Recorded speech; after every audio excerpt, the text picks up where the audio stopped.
The government is being as prudent and as careful as it always has been in the spending that we undertake.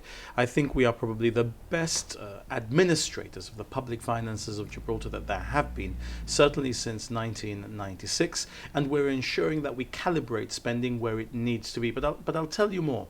The great hypocrisy of the way that Daniel Feetham does politics is that he goes to Parliament to press us to complete our manifesto commitments, and he chastises us for our failure to have started to undertake some of them already, or our failure to complete them, and then he goes on GBC and says that we are committed to completing our manifesto and that this is not the prudent way of doing things. Look, the people of Gibraltar are too clever not to see through somebody who one day says you must complete your manifesto, and on another day says, you have to be careful and do not complete your manifesto because of Brexit, which of course is just a trap he's setting. So at the next election he can say, I didn't complete my manifesto from 2015 and I'm therefore not to be trusted. People see through that, and people therefore, I think, are not supporting the GSD in the approach that is being taken by Daniel Feetham as its leader. In terms of the government spending, one of the points that Mr Feetham and the GSD continually raise is the loan, as they put it, to credit finance. What would you say in reply? Well, I think Daniel Feetham needs to get his facts right. First, the amount that he talks about the government having spent is completely incorrect. He just thinks that by repeating a lie often enough, it'll become a truth, and we know that is not the way that the Gibraltar electorate understands its politics. The Gibraltar electorate knows the truth of its politics.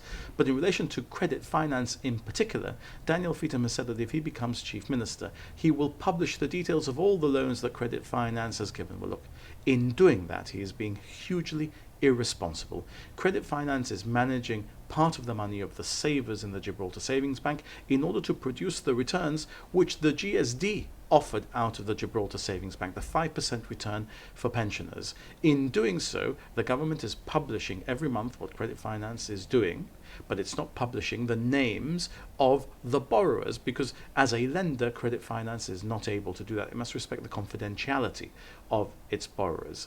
If credit finance were to publish the names of all the parties that have borrowed from it and the details of all those loans, it would be exposing itself to many millions of pounds of damages claims from those borrowers.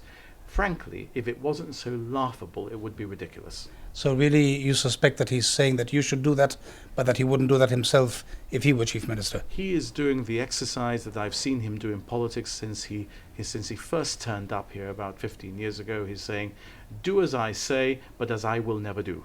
Mr Feetham says that you are ignoring Brexit, in fact, as if it were a figment of people's imagination.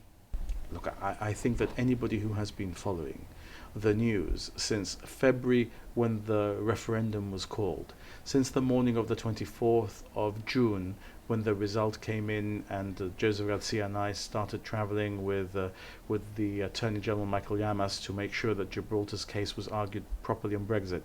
Since the morning after the Gibraltar Day in London, when Liam Fox confirmed the UK government's position in terms of access to the United Kingdom continuing in financial and other services, we'll know that this government has done an excellent job of dealing with the Brexit situation. And every day, in fact, I'll tell you more, every day until I had an issue with a family member of mine last week, the only thing on my mind has been Brexit, and I've been delivering for the people of Gibraltar on Brexit with the Deputy Chief Minister, with Michael Llamas, and with the whole of the Gibraltar administration. It's when Daniel Feetham says things like that that he completely loses credibility and exposes himself to ridicule, because people realise that what he's saying actually is just not true.